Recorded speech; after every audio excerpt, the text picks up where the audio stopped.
Let's start this video with an example. एक IPL match की बात है। केकेआर और गुजरात के बीच का मैच था। केकेआर को मैच जीतने के लिए लास्ट ओवर में 29 रन की जरूरत थी। Rinku Singh was on the field. अब लास्ट ऑर्डर का बैट्समैन है, लास्ट ओवर का इतना ज्यादा प्रेशर है, ऑलमोस्ट इम्पॉसिबल था इस मैच को जीतना। लेकिन यू वोंट बिलीव कि केकेआर ने वो मैच जीता। रिंकू सिंह ने स्टार्टिंग के 5 बॉल में 6 मारकर मैच को जीता दिया। और जब बाद में इंटरव्यू में उनसे पूछा गया कि आपकी क्या मेंटेलिटी थी ऑन द फील्ड, तब उन्होंने बस एक चीज हमें बताई, और वो ये एक चीज थी कि आउटकम की तरफ मेरा ध्यान था ही नहीं। मेरा टारगेट जो था, मेरा फोकस जो था, सिर्फ एक चीज पर था कि जैसे ही कोई बॉल आएगी मुझे उसको बस हिट करना है। हम भी कहीं ना कहीं उस सिमिलर सिचुएशन में है कि कोर्स बहुत वास्ट है, टाइम लिमिटेड है, बहुत ज्यादा प्रेशराइजिंग सिचुएशन है, इम्पॉसिबल सा लग रहा है कि कोर्स कैसे कवर होगा, हम कैसे क्लियर करेंगे एग्जाम्स को। लेकिन आपके पास अभी सिर्फ और सिर्फ 2 ऑप्शंस है कि या तो हम उस गिल्ट ट्रैप में रहे, अपने आप को दोष देते रहे कि यार तूने इस बार भी पढ़ाई क्यों नहीं करी, कैसे क्लियर नहीं हो रहा है, एक अटेम्प्ट और लग जाएगा, तो हम उस दुख में रहें और अपने आप को जो है वो बार बार कोसते रहे उस सिचुएशन के लिए।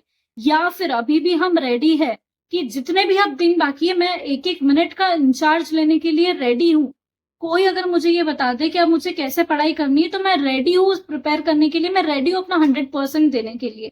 और अगर आपके मन में भी कहीं ना कहीं वो इच्छा है ना कि यार मैं अपना 100% देने के लिए रेडी हूँ, मुझे सिर्फ और सिर्फ वो पुश चाहिए, वो स्ट्रेटेजी चाहिए कि मुझे अपने लास्ट के 10-12 डेज पर कैसे वर्क करना है, क्या पढ़ाई करनी है, सिर्फ इतना सा पता चल जाए, तो मैं आज आपको रेस्क्यू प्लान जो है वो बताने वाली हूँ। इसका मतलब क्या हुआ कि जब कोई भी प्लान वर्क नहीं करता है, तब ये प्लान जो है वो डेफिनेटली वर्क करता है। और मैं उस एटीट्यूड की बंदी हूँ कि मुझसे अगर कोई 2 दिन पहले भी आकर पूछे एग्जाम के, तब भी मैं उसको बोलूंगी कि अभी भी चीजें हो सकती है। वीडियो आगे कंटिन्यू करने से पहले अभी सीए स्टूडेंट्स की एक मेजर प्रॉब्लम क्या आ रही है कि कोर्स इतना वास्ट है, सिलेबस को रिवाइज कैसे करना है।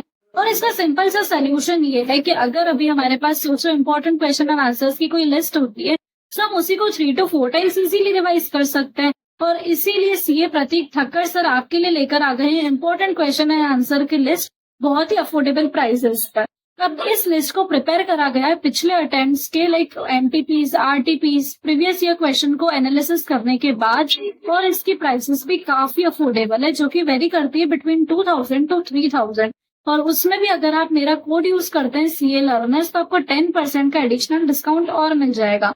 पिछले अटेम्प्ट्स में भी इवन काफी स्टूडेंट्स ने इस लिस्ट का बेनिफिट अवेल करा है और उन्होंने काफी अच्छे मार्क्स स्कोर करे हैं। इस लिस्ट से आप एक्सपेक्ट कर सकते हो 70 to 80 मार्क्स इजी। फिर भी अगर आपको किसी भी तरह की कोई भी क्वेरी है, तो आप सीए प्रतीक ठक्कर सर को डायरेक्टली इस नंबर पर कॉन्टेक्ट कर सकते हैं। एंड उनकी ऐप की लिंक जो है वो भी डिस्क्रिप्शन में प्रोवाइडेड है, सो उस ऐप की लिंक पर क्लिक करना बिल्कुल भी ना भूलें। तो हमारी एग्जाम स्टार्ट होने वाली है 11 जनवरी को, राइट। अकाउंट्स का पेपर है हमारा, हमने अभी तक कुछ भी पढ़ाई नहीं करी, ये सब चीजें मैंने मान ली। इसके हिसाब से आपको क्या करना चाहिए, 6 तारीख से लेके 11 तारीख तक, इसके बीच में सिर्फ और सिर्फ आपको अकाउंट सब्जेक्ट के लिए प्रिपेयर करना है। और उससे पहले के जितने भी दिन है, आप जब भी इस प्लान को स्टार्ट करो, तब से लेकर 5 जनवरी तक हमको लॉ और टैक्स को अल्टरनेटिवली डेली बेसिस पर पढ़ना है। इस प्लान में आपको एक सिंपल सी चीज ये इंप्लीमेंट करनी कि जो भी अभी तक हमारी अननेसेसरी एक्टिविटीज थी, जो भी हम पूरे दिन में कर रहे थे, उसको हमको एलिमिनेट करना है। और एटलीस्ट अब 13 से 14 घंटे हमको पढ़ाई करनी है। तो अगर हम 6-7 घंटे डेली बेसिस पर लॉ पढ़ रहे हैं, 6-7 घंटे हम डेली बेसिस पर टैक्स पढ़ रहे हैं, और हम उसको 8 to 9 डेज भी अगर आप दे रहे हो, तो आप डेफिनेटली उस पोजीशन में आ जाओगे कि आप जाकर उस एग्जाम्स के लिए बैठ सको। वहां पर अपना 70 to 75% पोर्शन आप एग्जाम्स में कवर कर सकोगे इतने टाइम में, और बहुत लोगों ने ही करा है। So it's not impossible. Start कैसे करना है आपको, सबसे पहली बात, आप जब भी स्टार्ट कर रहे हो 27, 28 से लेकर 5 तारीख तक आपको लॉ के लिए कैसे प्रिपेयर करना है। Start with the chapters, other law के चैप्टर्स, जनरल क्लॉसेस हो गया, इंटरप्रिटेशन ऑफ स्टैट्यूट हो गया, फेमा हो गया, ये तीनों चैप्टर्स पर आपको बहुत अच्छे से ग्रिप बनानी है। साथ ही में कंपनीज इनकॉर्पोरेटेड आउटसाइड इंडिया, ये 4 चैप्टर्स आप बहुत अच्छे से सबसे पहले इनिशियल्स जो है वो कर लोगे, ताकि यहाँ से सबसे पहली बात तो डायरेक्ट क्वेश्चंस आएंगे, कोई कंफ्यूजन नहीं रहेगा, सीधे नंबर यहाँ पे आपको कवर हो जाएंगे। सो 20 to 25 नंबर आप इधर से एक्सपेक्ट कर सकते हो। उसके बाद फिर कंपनी लॉ में 3rd, 4th चैप्टर करना, उसके बाद मॉड्यूल 2 पर शिफ्ट हो जाना। सो मॉड्यूल 2 में से चैप्टर छोटे हैं, मार्क्स कवर करना वहां पर काफी इजी हो जाता है। तो आप मॉड्यूल से पढ़ाई मत करना अपनी, क्योंकि अगर आपने मॉड्यूल ले ली सो बहुत सारी अननेसेसरी चीजें हैं वहां पर जो कि एलिमिनेट करना काफी मुश्किल हो जाएगा। तो कोई भी फैकल्टी की बुक से आप पढ़ाई कर सकते हो। अब मैं नाम नहीं लेना चाहती हूँ, आपके पास जिस भी फैकल्टी की बुक हो वहां से आप पढ़ना। मेरे हिसाब से आईसीआई मॉड्यूल से इस टाइम पर आपको नहीं पढ़ना चाहिए। क्वेश्चंस की प्रैक्टिस आप कहाँ कर सकते हो? सबसे पहले तो चैप्टर वाइज ही क्वेश्चंस की प्रैक्टिस करना। एक चैप्टर कंप्लीट करा और उसी की साथों साथ उसके क्वेश्चंस की प्रैक्टिस कर ली। आप चाहो आप आईसीआई मटेरियल के क्वेश्चंस रेफर कर सकते हो। एडिशनल क्वेश्चन बैंक फैकल्टीज की इस टाइम पर मत रेफर करना, क्योंकि बहुत सारे क्वेश्चंस रहते हैं, बहुत सारा अननेसेसरी टाइम उसमें आपका वेस्ट हो जाएगा। अब बात करते हैं कि टेक्स्ट के लिए हमारी स्ट्रेटेजी क्या होनी चाहिए। टेक्स्ट में आपको सबसे पहली चीज ये करनी है कि आईडीटी पर अपनी स्ट्रॉन्ग कमांड बनाओ। कुछ ऐसे चैप्टर्स टारगेट करो जैसे कि place of supply, value of supply, time of supply. इन तीनों के लिए चार्ट बुक रेफर करो। बहुत कम टाइम में आपको यहाँ से आसानी से नंबर मिल जाएंगे। फिर आईटीसी रजिस्ट्रेशन जैसे कुछ चैप्टर्स जो कि कंफर्म में आना, उनको आप टारगेट कर सकते हो और आईडीटी पर बहुत अच्छे से आप बहुत कम टाइम में कमांड बना सकते हो और यहाँ से आसानी से नंबर स्कोर हो जाएंगे। फिर बात आती है कि इनकम टैक्स को भी हम पूरा तो नहीं छोड़ सकते, तो उसके जो 5 बेसिक हेड्स है उनको एटलीस्ट कवर करो। जो भी छोटे छोटे चैप्टर्स है, सेट ऑफ हो गया, डिडक्शन हो गया, ये आप लास्ट के लिए रख सकते हो। टाइम बच गया तो कर लेंगे, नहीं बचा तो कोई बात नहीं। टैक्स कैलकुलेशन में अपना कम टाइम देना, क्योंकि बहुत कम प्रोबेबिलिटी रहती है कि एग्जाम में जो भी हमारा प्रॉफिट बचेगा वो एकदम करेक्ट प्रॉफिट है, और उस पर फिर आप कितना भी टैक्स कैलकुलेशन कर लो वो मतलब का नहीं रहता है। सो बेसिक आपको जो 5 हेड्स है उस पर अपनी स्ट्रॉन्ग कमांड बनानी है। उसमें भी जो बड़े हेड्स रहते हैं, पीजीबीपी और कैपिटल गेन, इसको थोड़ा बाद में लेना है। स्टार्ट करना छोटे चैप्टर्स के साथ, जैसे कि आईएफओएस वगैरह हो गया, हाउस प्रॉपर्टी हो गया, इन चैप्टर्स के साथ आप स्टार्ट कर सकते हो। अब बात आती है अकाउंट्स में हमको कैसे अप्रोच करना है। अकाउंट्स एक बहुत ही लेंदी सब्जेक्ट है। 5 दिन हमने अकाउंट्स को दिया और इसमें हम टारगेट करते हैं कि यार एटलीस्ट एग्जामिनेशन आ जाए, तो स्टार्टिंग के पेपर में हमको थोड़ा बूस्टअप मिल जाता है कि हम अगले पेपर्स को अटेम्प्ट कर सके। एग्जामिनेशन लेना बहुत सिंपल रहता है। सिंपल सी स्ट्रेटेजी जो आपकी होनी चाहिए कि आपको टारगेट करना है सबसे पहले चैप्टर्स। अकाउंट्स के जो स्टार्टिंग के 3 चैप्टर्स है वो थ्योरी के चैप्टर्स है आपके। थ्योरी हमको बुक से, किसी भी बुक से, या तो आईसीएमएट या फिर फैकल्टी की बुक, किसी भी बुक को हाथ नहीं लगाना है। थ्योरी के लिए आपको रेफर करना है यूट्यूब पर कोई भी रिविजन वीडियोस। वहां पर एक रिविजन वीडियो को अगर आप 2 बार देख लोगे आपको अच्छे से थ्योरी याद हो जाएगी। बहुत कम टाइम में बहुत क्रक्स जो है वो समरी आपको वहां से मिल जाएगी, और वो सफिशियंट है थ्योरी के लिए।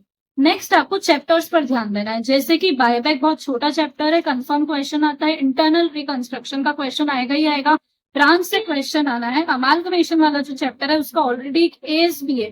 सो ये सारे चैप्टर्स जो इन पर आपको अच्छे से कमांड बनानी है। नेक्स्ट आपको मॉड्यूल 2 जो वो कवर करनी है। इसमें क्या है, कुछ बेसिक चैप्टर्स जैसे कि इन्वेंट्री, पीपी, बोरोइंग कॉस्ट वगैरह, ये सारे चैप्टर्स बहुत इजी टू कवर रहते हैं। तो मॉड्यूल 2 के जो चैप्टर्स है, जो एएस है, वो आपको आसानी से नंबर दिला देंगे। और ऐसे तरीके से, और स्टार्ट हमेशा सिंपल चैप्टर से करना, और फिर अल्टरनेटिवली सिंपल और हार्ड चैप्टर्स। सिंपल मतलब छोटे चैप्टर्स, इनसे आप जैसे ही स्टार्ट करोगे आपको एक बूस्टअप मिलेगा, उस सब्जेक्ट को पढ़ने का आपका मन करने लग जाएगा।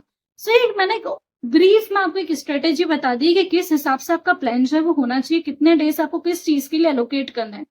अब बात आती है कि व्हाट अबाउट द रिविजन। एक बार पढ़ने से तो हमें याद होने से रहा।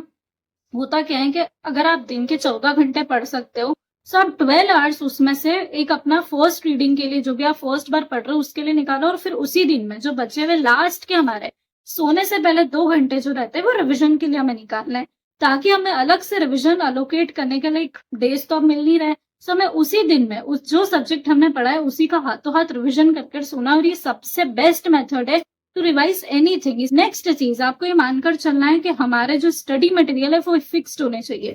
अकाउंट्स के लिए हम सिर्फ और सिर्फ आईसीआई मटेरियल रेफर करेंगे, लेकिन टैक्स और लॉ के लिए जो भी थ्योरी सब्जेक्ट्स है बेसिकली उनके लिए फैकल्टीज की बुक रेफर करेंगे, और जो भी प्रैक्टिकल सब्जेक्ट्स है उनके लिए हम आईसीआई मटेरियल रेफर करने वाले हैं। अब बात आती है कि जिन लोगों ने भी 2 ग्रुप्स के लिए अप्लाई करा है, सो वो फर्स्ट ग्रुप की प्रिपरेशन अपनी इस हिसाब से करेंगे, और सेकंड ग्रुप का जो भी हमारा लास्ट पेपर है जो कि होता है एफएम और एसएम, उसके लिए हम एग्जामिनेशन टारगेट करेंगे। मतलब हम पेपर नंबर 4th और 5th को अभी टच नहीं करने वाले हैं, और जो हमारा सेकंड ग्रुप में हमको इन दोनों पेपर के लिए टाइम मिलेगा वो हम एफएम और इको की एग्जामिनेशन के लिए उसको देंगे।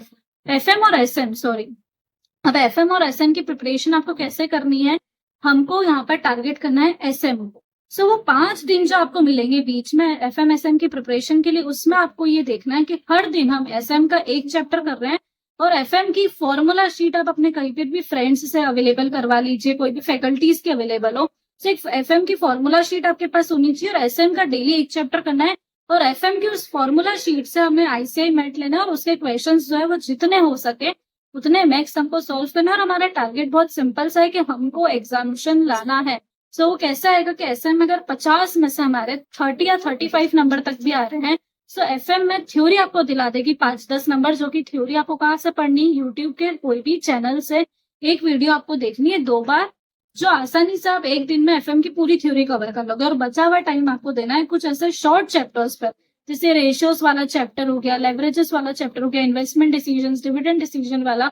ये कुछ चैप्टर्स आप टारगेट कर सकते हो जो कि इजी है और हम ट्राई करेंगे कि हम एटलीस्ट एफएम एसएम में अच्छे से अच्छे नंबर लाकर एग्जामिनेशन स्कोर कर सके, ताकि कुछ ना कुछ हमारे हाथ लगे। सो आज की वीडियो अगर आपको पसंद आई हो तो वीडियो को लाइक करना ना भूले, चैनल को सब्सक्राइब करना ना भूले। So thank you so much for watching, bye.